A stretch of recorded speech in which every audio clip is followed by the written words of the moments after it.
আসসালামু আলাইকুম। চলে আসলাম আমাদের বন্ধু আড্ডার নতুন একটা ভিডিও নিয়ে। আমাদের অপরাজিতা ইয়োগা গ্রুপ, আমরা উত্তরা 4 নম্বর সেক্টর পার্কে সকালবেলা সবাই মিলে একসাথে ইয়োগা করি। সেই আমাদের ইয়োগার একটা গ্রুপ আছে যার নাম হচ্ছে অপরাজিতা। সেই গ্রুপে আমরা প্রায় অনেক মানুষই ওখানে ইয়োগা করে। তার মধ্যে আমাদের গ্রুপটাতে 35 জনের মতো মেম্বার আমরা আছি। আমরা প্রায়ই নাস্তা খাই। আজকে আমরা দুপুরে লাঞ্চ করব। আমরা চলে গেছি আজকে উত্তরা 7 নম্বর সেক্টরে ক্রিসেন্ট হসপিটালের পাশে যে লঞ্চ 25 নতুন হয়েছে রেস্টুরেন্ট, ওখানে। আমাদের হোস্ট ছিল আজকে 5 জন। তারা আমাদেরকে খাইয়েছে আজকে। আমরা ঢুকেই তো সবাই একে একে ছবি তোলা, যা ভিডিও করা, এসব আমি একটু ভিডিও আমাকে করছিল কেউ, আমি অন্যদেরকে করছিলাম। আর সবাই আজকে আমরা গোলাপি পরে গিয়েছিলাম। যারা হোস্ট ছিল ওরাই বলেছিল আমরা যেন আজকে গোলাপি ড্রেস পরে যাই।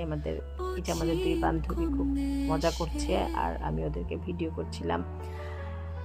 রেস্টুরেন্টটা বেশ ভালো লেগেছে, একদম বাহিরের জায়গাটা খুব সুন্দর, ছবি তোলার মতো, খাবার দাবার ভালো ছিল। একে একে আমরা সবাই খাবার জন্য চলে গেলাম ভিতরে। যা বলছিলাম, আমাদেরকে আজকে খাওয়াচ্ছিল 5 জন। তারা হচ্ছে রুবিনা, শম্পা, আর ছিল শিলা বৌদি, ছিল শাহি ভাবি, আর ছিল পলাশ। ওরা 5 জন মিলে আমাদেরকে আজকে খাইয়েছে। আজকে দুপুরে আমাদের হ্যাপি একটা লাঞ্চ ছিল, একদম কাচ্চি বিরিয়ানি ছিল, আর দারুণ মজার একটা বোরহানি ছিল, সেই সাথে লেমন একটা ছোট্ট ওয়েলকাম জুস সেটা ছিল। আর সবাইকে গোলাপিতে আসলে এত সুন্দর লাগছিল।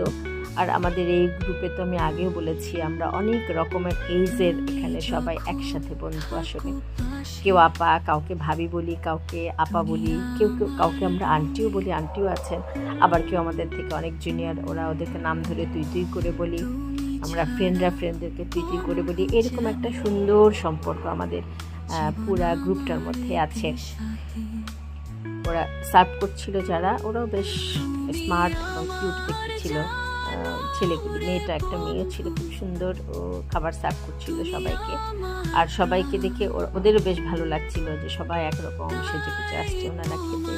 ওরাও বেশ এনজয় করছিল আমাদের বন্ধু আড্ডাটা। এই তো অনেকগুলো খাবার ছিল, আমরা কেউ পুরোটা খেতেও পারলাম না। অনেকেই বাসা আবার প্যাকেট করে নিয়ে গেলাম অর্ধেকটা, যেটা পারছিলাম না। কেউ খাবার তাদের ড্রাইভারকে দিয়ে দিল। এভাবে করে আমরা খেয়ে দিয়ে বাইরে যেয়ে আবার গল্প করা, ছবি তোলা। বাইরের